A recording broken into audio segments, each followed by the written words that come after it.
All right, you feather merchants. This video is going to be about Okinawa when I was in the Marine Corps. And of course, I went in the Marine Corps in 1961. And in 1962, I believe it was beginning of March, we landed on Okinawa. And I was stationed at Camp Hansen, which was just outside of Kin Village. It was a small Okinawan village, right on the ocean, and actually it was the first time I ever swam in the ocean. You know, when I was 19, I had just turned 19 when I got to the island, and what an incredible duty station. It was when I went out into town, you'd go to the barber shop, you know, like to get a haircut. And it was nothing like in the U.S. I mean, the people who would cut your hair were all young women, young girls that were really attractive, friendly. Everything was just really clean. And you'd sit in a chair, a barber chair, that would actually vibrate, you know, to relax you. And of course, they'd shampoo your hair and cut your hair. And generally, you had at least two girls working on you at any given time, and I think sometimes three. It depended on if you wanted to get a manicure, you know. And I wish I could remember how much it cost, but whatever it was like dirt cheap. It was nothing, you know. And another thing they had there on Okinawa was bathhouses. And these were, they weren't, they didn't have hookers in them. I mean, this is the real deal. They were like professional masseuses, but it was all females that would give you the massage. And what they would do, they would bathe you. You would sit in a steam cabinet.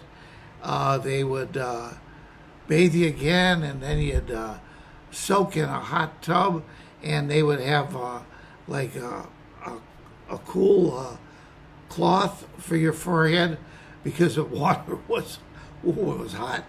And then they would dry you off, and then they would massage you, and unbelievable massages.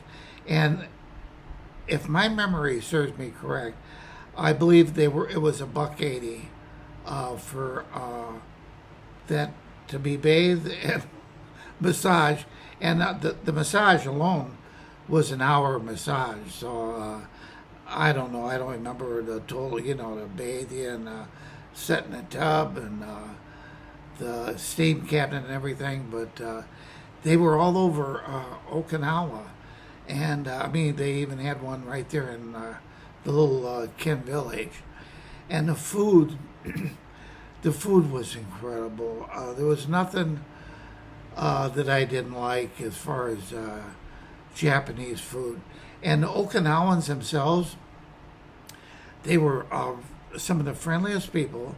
Well, at that time, they were definitely the friendliest and most honest people I had ever met. Really good, down-to-earth people. And if you had an interest in martial arts, oh, that was the place to learn, you know. They had the best dojos. The instructors were the cream of the crop, you know. I mean, you couldn't get that training in the U.S. There's no way, you know. And they had a lot of bars there. Well, you know, young guys. I mean, you got to keep them entertained.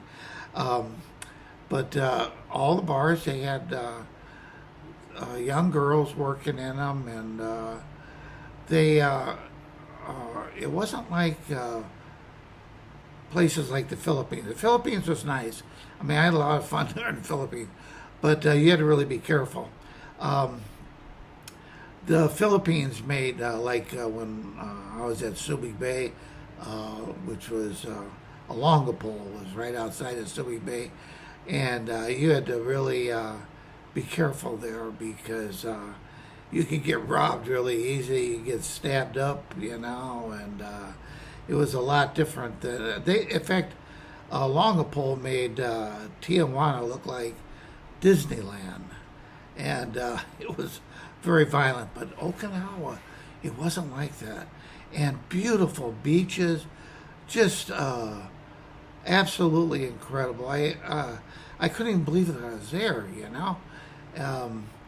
And then I never, like to get around. I would just take taxis because they were so cheap, and I spent a lot of time in a place they called Koza, and Koza was where Kadena Air Force Base was at. Really a big Air Force base, and right outside the gate there, they had on both sides of the street was nothing but nightclubs. Incredible. And you wouldn't get ripped off there. They were just, the girls were friendly, It was like, you could go there and have a good time if you didn't want to buy any drinks or whatever. It wasn't a big thing. They wouldn't, try to rip you off or anything. They were real honest, funny, They were just good, down-to-earth people. And it was like a paradise. And I grew up on the south side of Chicago, and then we had to move to Northwest Indiana. I lived in right outside of Gary, Indiana, and compared to that place, this was like just incredible. Anyway, I did 2 tours there, so I was there for I think a tour was 13 months, so I was there a total of 26 months, and we traveled a lot. Because we were getting ready for Vietnam back then, and everyone knew we were going to go to Vietnam. We were training to fight the Koreans because they figured just a matter of time before we were at war with the North Koreans again and the Chinese, and so we played a lot of war games, like in what they call Formosa's Taiwan today, and we'd go to Korea for cold weather training, and then we'd go to Japan. I'd spend a lot of time in Japan, and we'd be up there.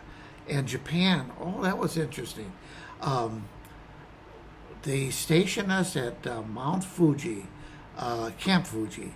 And Camp Fuji, the nearest town was Gotemba. And it was from Gotemba, it was a short drive to Camp Fuji. And there was a North Camp and a South Camp. The South Camp was the guys that were, the Marines that were stationed there all the time. They were like in permanent barracks, and we lived in tents.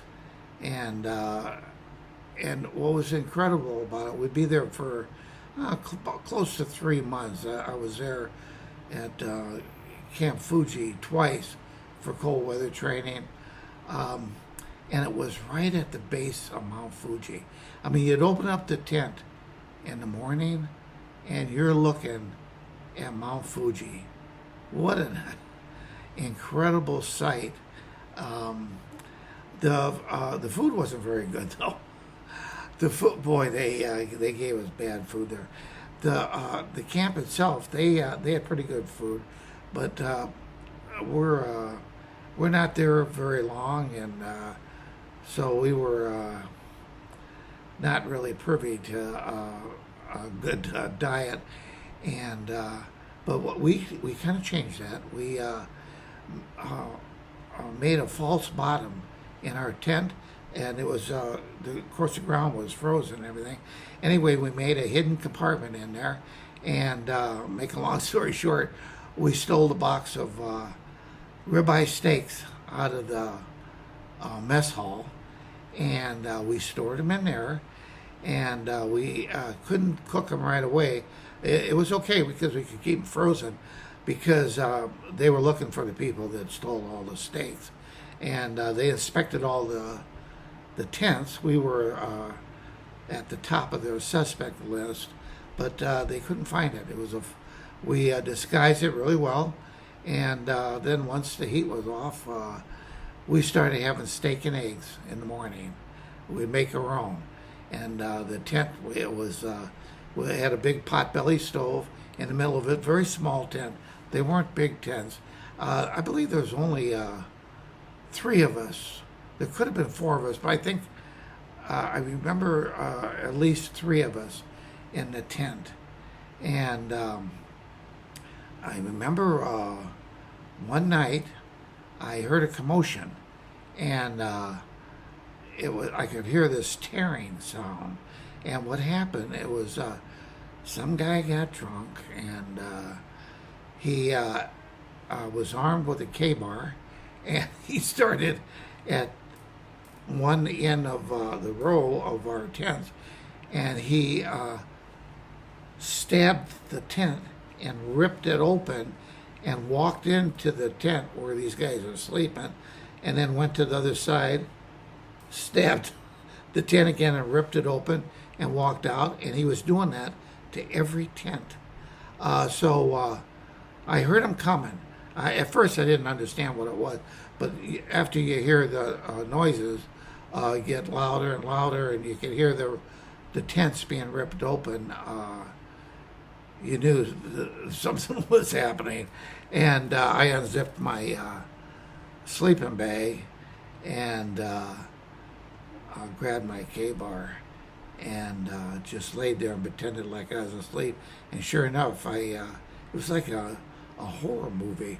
I saw the knife stab into the tent and rip it open, and this lunatic walks in, and I'm thinking, I'm not going to make a move unless he makes a move. And he didn't want to stab anyone. He just walked to the other side of the tent, which is where I was pretending to be asleep, and he opened the tent up with his knife and walked out. And that's the last I saw of him. It's like I'm sure he ended up in the brig, and they might have kicked him out. I don't know. A wannabe serial killer or something. Anyway, I just I kind of ran out of prison stories, and that just came to mind. Okinawa, and how beautiful it was there. It was just incredible to be on an island like that. Anyway, you feather merchants, and thanks for stopping by, and I'll try to think of something else I can tell you about. I've been reluctant to do this, but there's a story. I worked in the Nevada test site, and I've been reluctant to say the area that it was in. I spent 10 years there, and basically it's where they claim they have aliens and spaceships. And anyway, I've been thinking about telling that story. I just got to be real careful with that one, because I don't want the FBI coming over to visit me. So with that, you feather merchants, you have a nice day, and like I said, thanks for stopping by, and I'll see you on the next video. All right, bye.